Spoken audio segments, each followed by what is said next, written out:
শহীদ বুদ্ধিজীবী দিবসে মোহাম্মদপুর রায়ের বাজার থেকে আমাদের সাথে যুক্ত হয়েছেন দুজন সহকর্মী। প্রথমে যেতে চাই সহকর্মী সাব্বির রোজের কাছে। রোজ, এই মুহূর্তে বীর শহীদদের স্মৃতির প্রতি শ্রদ্ধা জানাতে কারা আছেন, কি বলছেন সব্বিরে জানাবেন। রায়ের বাজার বদ্ধভূমি স্মৃতিসৌধে তো আপনি জানেন আমরা এখানে সকাল থেকে আছি। ঠিক 6:30 থেকে বিভিন্ন রাজনৈতিক দল, বিভিন্ন সংগঠন,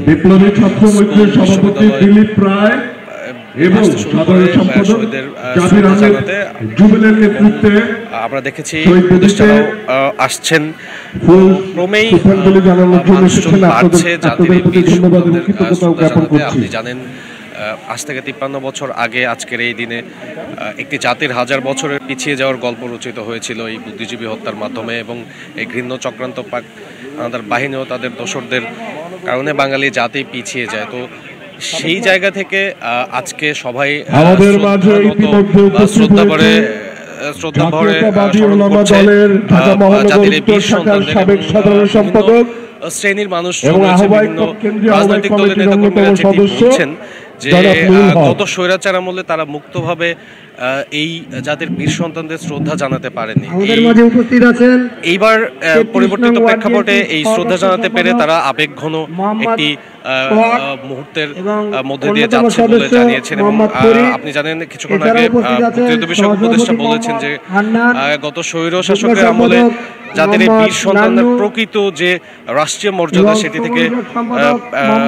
সেটি পাননি, এবং অনেক মুক্তিযোদ্ধাও সেটি থেকে দূরে ছিলেন। তো তিনি যেটি আশ্বাস দিয়েছেন যে যারা মুক্তিযোদ্ধা রয়েছেন তাদের রাষ্ট্রীয়ভাবে যে প্রকৃত মূল্যায়ন রয়েছে সেই মূল্যায়ন করা হবে, এবং বুদ্ধিজীবী পরিবারের পাশে সবসময় সরকার থাকবেন এবং তাদের সাহায্য সহযোগিতা করবেন। এবং আপনাকে একটা কথা বলে রাখি, সেটি হচ্ছে যে বিএনপি মহাসচিব কিছুক্ষণের মধ্যে আসবেন আমরা যেটি জানতে পেরেছি, এবং তার সাথেই বিভিন্ন রাজনৈতিক দলগুলো এখন আসছে আমরা দেখছি। তো বিএনপির পক্ষ থেকে যে বিষয়টা বলা হচ্ছে যে তারাও এই এত বছর পরে এই সৌধে আসতে পেরেছেন এবং তারা মুক্তভাবে এখন মুক্ত বুদ্ধির চর্চা করতে পারবেন। এবং তরুণদের মধ্যে যে ভাবনাটা দেখা যাচ্ছে সেটি হচ্ছে যে এই বুদ্ধিজীবীদের যে স্বপ্নের বাংলাদেশ ছিল সেই স্বপ্নের বাংলাদেশ গড়ার লক্ষ্যে তারা কাজ করবে বলে প্রতিশ্রুতি ব্যক্ত করেছেন। তো এই ছিল আপাতত আমার কাছে সর্বশেষ সাথী। রোজ, ধন্যবাদ আপনাকে। শ্রদ্ধা নিবেদনের খবর জানাচ্ছিলেন আমাদের সহকর্মী সাব্বির রোজ। এবার শ্রদ্ধা নিবেদনের আরো খবর জানবো সহকর্মী রিফাত তাসনুবার কাছ থেকে। রিফাত, এর আগেও আপনি শ্রদ্ধা নিবেদনের খবর জানাচ্ছেন আমাদেরকে, যারা এসেছেন যে আসলে জাতির শ্রেষ্ঠ সন্তানরা যে লক্ষ্যে যে উদ্দেশ্যে দেশের জন্য প্রাণ দিয়েছেন সেই লক্ষ্য কি আসলে পৌঁছেছে কিনা, যারা এসেছেন শ্রদ্ধা জানাতে তারা কি বলছেন? আপনি দেখেছেন ভোরের আলো ফোটার পর থেকেই বিভিন্ন শ্রেণী পেশার মানুষ, বিভিন্ন সংগঠনের যারা রয়েছেন তারা এখানে রায়ের বাজার বৌদ্ধভূমিতে এসেছেন শহীদদের প্রতি শ্রদ্ধা জানাতে। তাদের কাছে আমাদের একটি প্রশ্নই ছিল, গত এই যে 53 বছরে কতটুকু অর্জিত হয়েছে শহীদের স্বপ্ন, এবং তারা যতটুকু আমাদেরকে জানিয়েছেন, এখানে অনেক প্রবীণও এসেছিলেন, তাদেরকেও আমরা এই প্রশ্নটি করছিলাম। তারা আমাদের জানিয়েছেন তাদের স্বপ্ন এখনো পুরোপুরি বাস্তবায়িত হয়নি, এবং পুরোপুরি বাস্তবায়নের জন্য বাংলাদেশকে হাঁটতে হবে আরো বহু পথ।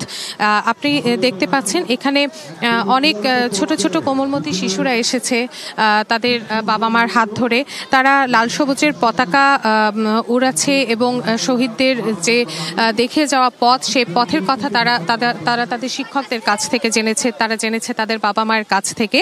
এবং এখানে একটি কথাই সবাই বলছে যে জুলাই অভ্যুত্থানের পর আবার নতুন করে যে বাংলাদেশ পেল পুরো জাতি, সেই স্বপ্ন অন্তত যেন বাস্তবায়িত হয় সেই প্রত্যয় তারা ব্যক্ত করেছেন। এখানে এসেছেন কেমন, আপনাদের এখানে আসলে কেন এসেছেন এটা একটু বলবেন, এবং একই সাথে বলবেন যে কেমন বাংলাদেশ দেখতে চান?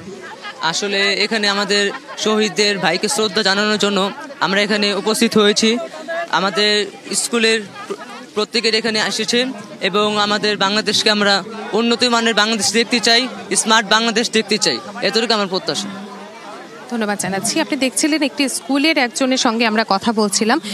তিনি একটি স্মার্ট সুন্দর বাংলাদেশের স্বপ্ন নিয়ে এখানে এসেছেন শহীদদের প্রতি শ্রদ্ধা জানানোর জন্য। এখানে আরও নানান পেশার মানুষ রয়েছেন, নানান ধর্ম বর্ণ নির্বিশেষে সব ধর্মের মানুষই এসেছেন।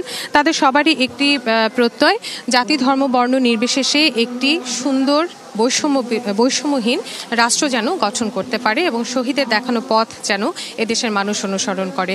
তো এই কিন্তু ছিল রায়ের বাজার বৌদ্ধভূমি থেকে আমার কাছে থাকা সবশেষ খবর। ধন্যবাদ তাসনুবা।